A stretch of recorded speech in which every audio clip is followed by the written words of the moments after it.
निलेश गायवाल प्रकरणामध्ये जे जे दोषी लोक आहेत, जे जे आजूबाजूला सपोर्टिंगला आहेत आणि ज्याच्यामुळे वर्षानुवर्ष कोथरूड परिसरामध्ये गुन्हेगारी वाढते, याच्यावर आम्ही सगळ्यांनी बोलत होतो.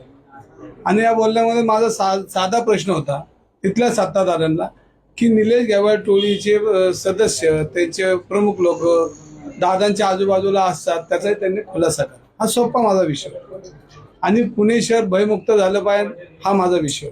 त्याच्यामध्ये पासपोर्टमध्ये फेरफार केली आणि आज पोलिसांची नाचक्की झाली.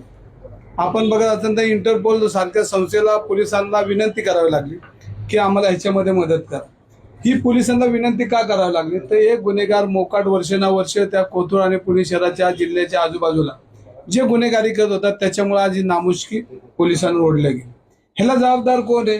तर ह्याच्यावर जबाबदार आम्ही जनता म्हणून विचारत असेल की चंद्रकांत दादा पाटलांच्या आजूबाजूला असलेले गुन्हेगार जर तुमच्या आजूबाजूला असतील आणि तुमचा सपोर्ट घेऊन जर ह्या पुणे शहरामध्ये गुन्हेगारी वाढत असेल तर तुम्ही त्याचा खुलासा करा. हे साधक माझा प्रश्न होता.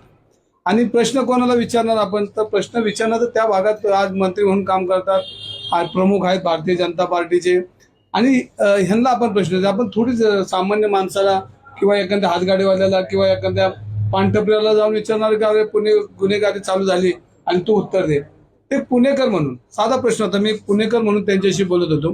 मी शिवसेनेचा महानगर प्रमुख पदावर असलो तरी पहिला पुणेकर आहे आणि पुणेकर म्हणून मी साधा प्रश्न त्यांना विचारत होतो. आणि हा प्रश्न विचारता त्यांनी समीर पाटील नावाची व्यक्ती माझ्या समोर आली. मी फक्त म्हणतो समीर पाटील नावाचा व्यक्ती दादांच्या आजूबाजूला घुटमळत पुण्याची गुन्हेगारी वाढवण्यासाठी प्रयत्न करतो. तर मी समीर पाटील हा मी पाहिलाच नव्हता. मग आज समीर पाटील कोण आहे? तर त्यांनी मग तुमच्याकडे प्रेस घेतली, मी धंगेकरांकडे अब्रू नुकसान भरपाई दावा दाखल करेन. पढ़ते रहिए fight against criminal daily newspaper.